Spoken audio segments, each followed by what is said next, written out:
बोल बचन राही ने अपने पिता अनुज कपाड़िया से। अनुपमा को हुआ आज अफसोस। नमस्कार दोस्तों, स्वागत है आपका आपके अपने चैनल हंग्री स्पिरिट्स में। हंग्री स्पिरिट्स देख रहे सारे दर्शकों का मैं अंजू शर्मा दिल से स्वागत करती हूं।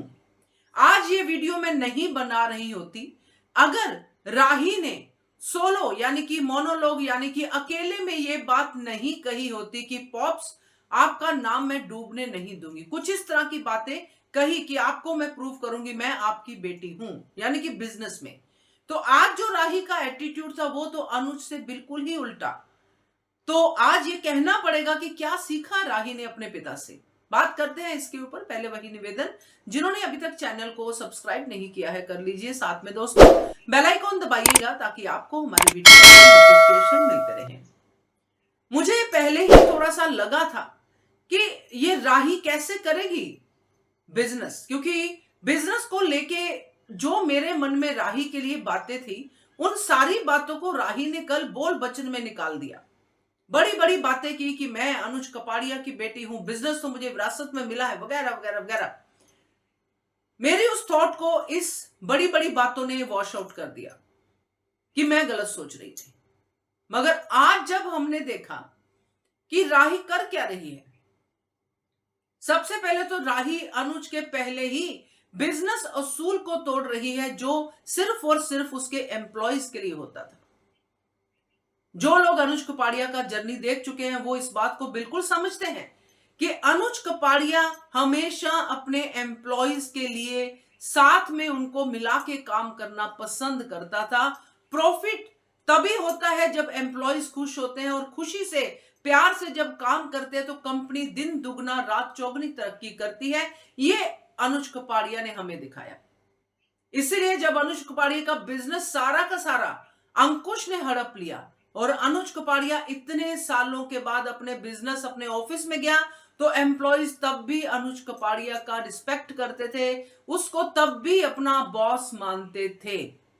यह होता है बॉस। और जो राही कर रही है वो बिल्कुल तोशू वाली हरकतें, जो तोशू करता था वही राही कर रही है। तो राही ने कहां से सीखा ये बिजनेस? तो हुई ना राही बोल बचन। दूसरा पॉइंट में यह भी कहती हूं कि बिजनेस की बात कर रही है राही। पिछले 10 सालों से राही भटक रही है सड़कों पे।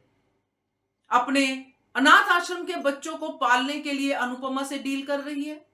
अपने अनाथ आश्रम के बच्चों को पालने के लिए जब अनुपमा नहीं थी तब वो किसी को मूर्ख बना रही है, किसी को ठग रही है, टूरिस्ट के साथ धोखा कर रही है, उनको बड़े बड़े कमरे बता के लेके आ रही है वहां पे, जो भी उनका भवन है वहां पे जहां पे किसी भी चीज की फैसिलिटी नहीं है। अगर राही वाकई अनुज कपाड़िया की बेटी और विरासत में मिले हुए बिजनेस को कदर करने वाली होती, समझ होती, उसको बिजनेस का भी समझ होता, तो अनुज कपाड़िया जब सड़क पे था तब भी उसमें काबिलियत थी कि 1 रुपए से करोड़ों बनाने की। और ये अनुपमा जानती है। अनुपमा ने हमेशा अनुज कपाड़िया का यही जो है गुण जो है उसने हमेशा उसको याद दिलाया है। जब भी अनुज कपाड़िया बिजनेस को हार के, क्योंकि ये एक बार नहीं हुआ, मुक्कू के टाइम पे भी हुआ था, अनुज सड़क पे आ गया था, उन्होंने सारा कुछ अपना मुक्कू को दे दिया था, तब भी अनुपमा ने अनुज कपाड़िया के इसी एंगल को जगाया था कि आप में वो काबिलियत है कि आप जीरो से हीरो बन सकते हैं। तो ये 10 साल से जीरो की जीरो ही घूम रही थी, तो कहां थी वो बिजनेस सेंस इसकी जिसको लेके आज ये बोल बचन कर रही है। ये सारा का सारा जो है, जो भी राही कर रही है, अगर ये वो एक सीन नहीं दिखाते तो मैं राही के साथ ही कि राही सिर्फ और सिर्फ अनुपमा को तंग करने के लिए कर रही है। मगर राही यहां पे ये कहती है कि मैं आपको प्राउड फील करवाऊंगी पापा, पॉप्स, मैं अपने पॉप्स का नाम डूबने नहीं दूंगी।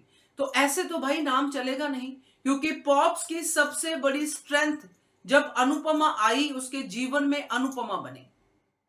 अनुपमा और अनुज कपाड़िया ने मिलकर बहुत सारे आइडियाज को लिया और अनुज कपाड़िया अनुपमा की इस बिजनेस सेंस को बहुत मानता था। जो अनुपमा ने आज कहा कि ये मेहनत कश औरत के हाथ हैं और इसकी कदर अनुज कपाड़िया बहुत करता था, मगर ये मेहनत कश के हाथों की कदर नहीं करती है, ये स्ट्रेटेजीज की कदर करती है, और स्ट्रेटेजी वाला तो तोशू भी है। तो अगर ओवरऑल सिचुएशन को ले तो ये सिर्फ और सिर्फ राही के बोल बचन थे कि मैं अनुज कपाड़िया की बेटी हूं, मुझे बिजनेस आता है, ये आता है। तो आज एक एपिसोड की एक झलक में राही ने ये दिखा दिया कि वो अनुज कपाड़िया की बेटी होगी मगर पैम्पर्ड बेटी रही है, बिजनेस उसने नहीं सीखा है। अगर बिजनेस सीखा होता तो सबसे पहले वो अनुपमा की कदर करती, दूसरे नंबर पे वो उन सब एम्प्लॉइज को कभी उनके सामने कॉस्ट कटिंग या ये करो वो करो नहीं कहती और प्रॉफिट प्रॉफिट के राग नहीं गाती।